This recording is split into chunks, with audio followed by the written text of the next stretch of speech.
Hello and welcome back to Friday Minis. Now, dual monitor setups are highly sought after, and well, that can be for a variety of reasons.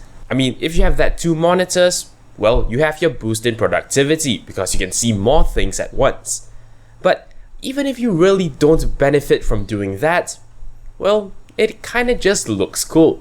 I think we all have a general idea of how this whole thing actually works. Your desktop is extended across two displays, you can actually freely move your mouse cursor between these two displays, and move windows from one side to the other. Of course, this is different from, say, monitor cloning, which is what you do when you're actually giving a presentation. Really, the projector you're hooked up to can be considered a second display as well, even though it's not really working in the same way. But anyway, that's not what we're talking about here. We're talking about extension, which is when you're actually using two monitors showing two different images hooked up to the same computer. While it seems pretty easy to understand, what really is going on under the hood? That's where the interesting stuff actually happens. Turns out though, it's extremely simple.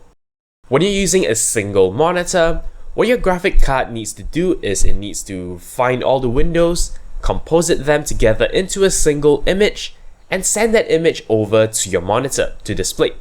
When you have two screens, your graphics card is actually doing the exact same thing, except now it's projecting everything onto a much wider image.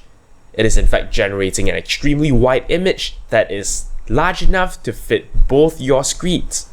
As you can see, this is a screenshot of my own two monitor setup, and in fact, you can see that there are black bars here and there because I actually have my two monitors set up at a slight offset. What happens at the end of the day is that an image is composited according to, that offset you've actually specified, and certain pixels on the image is actually assigned to either monitor.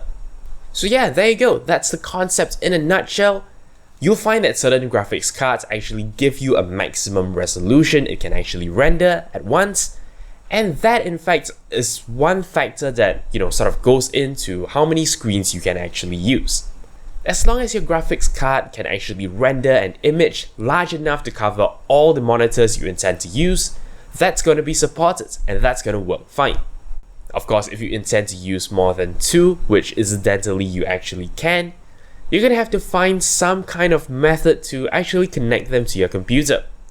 These days, most graphics cards will give you at least two outputs, but if you're looking for more, well, you're going to have to sort of find your way. That's all there is for this episode of Friday Minis. Thank you very much for watching, and until next time, you're watching 0612 TV. Thank you very much for watching. If you liked this video, consider checking out the rest of my work on my channel. Alternatively, you may be interested in a playlist of all the other episodes of Friday Minis. If you'd like to show me some monetary support, I am on Patreon.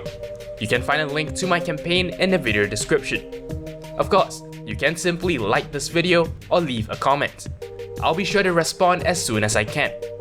To keep in touch with my future uploads, do subscribe to this channel. And for even more updates, check out the official Twitter account for this channel at 0612TV. Thank you for your support.